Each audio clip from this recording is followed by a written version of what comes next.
Assalamualaikum warahmatullahi wabarakatuh. Perkenalkan, nama saya Lutfi Nur Latifah, NPM 20141510106. Pada video kali ini, saya akan mempresentasikan jurnal yang berjudul Evolusi Sel sebagai Dasar Perkembangan Makhluk Hidup Saat Ini. Biospesies Volume 1 Nomor 2 Juni 2008, halaman 67-72. Penulis Aprizal Lukman. 1. Pendahuluan.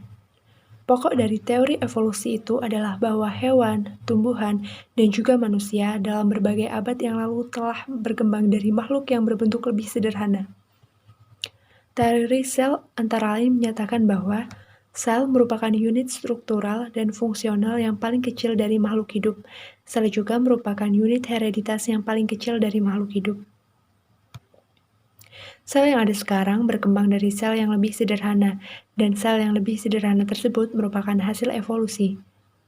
Luria memberi batasan makhluk hidup sebagai unit penerus keturunan atau bahan genetik yang berkembang sejalan dengan evolusi. 2. Metode. Metode yang digunakan dalam penulisan artikel ini adalah metode studi literatur. Selanjutnya, setiap materi dianalisis secara kritis untuk dapat mengambil suatu pemahaman yang dapat menjelaskan maksud dari penulisan artikel ini. Hasil dan pembahasan.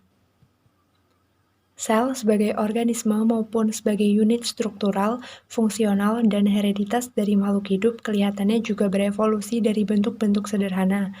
Bila molekul-molekul berada di air, akan mengalami reaksi-reaksi membentuk beberapa macam molekul. Di antaranya adalah 4 kelompok besar molekul-molekul organik kecil yang dijumpai dalam sel.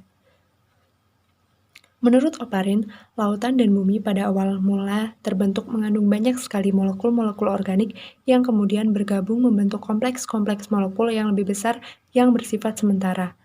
Molekul organik yang terbentuk akan melakukan polimerisasi sehingga terbentuk molekul yang lebih besar.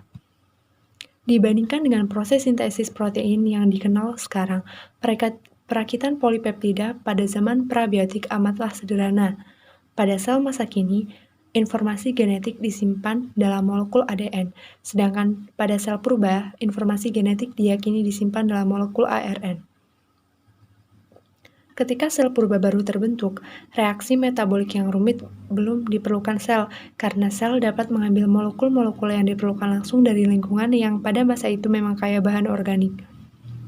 Enzim-enzim metabolik dasar sambil tetap menjalankan fungsinya, terus mengalami modifikasi sehingga enzim-enzim semakin beragam sejalan dengan perkembangan sel.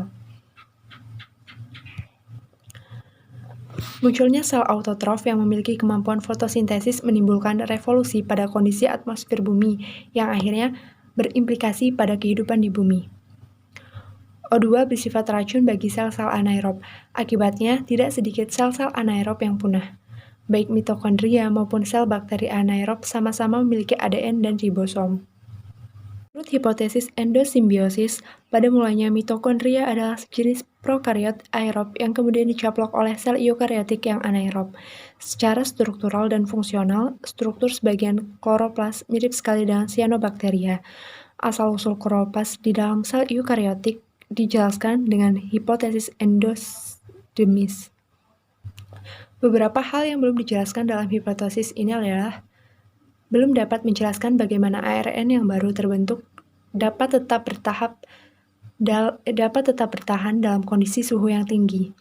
Peralihan molekul-molekul membawa informasi genetik dari ARN ke ADN juga masih belum dapat dijelaskan. Hipotesis endosimbiosis yang menjelaskan asal-usul mitokondria dan kloroplas di dalam sel eukariot masih memiliki keterbatasan, serta belum ada penjelasan bagaimana evolusi organel-organel dan kerangka tersebut. 4. Kesimpulan. Sel yang ada sekarang merupakan hasil evolusi dari sel yang lebih sederhana. Sel pertama berkembang dari molekul-molekul organik yang ada pada saat bumi baru terbentuk. Informasi genetik pertama kali dibawakan oleh molekul ARN, kemudian beralih ke ADN. Munculnya organisme autotrof menimbulkan perubahan cara respirasi dari anaerob menjadi aerob. Sel eukariot berkembang dari sel prokariotik anaerob primitif. Masih banyak hal-hal yang dalam evolusi sel yang belum dapat dijelaskan. Itulah yang dapat saya sampaikan. Terima kasih. Wassalamualaikum warahmatullahi wabarakatuh.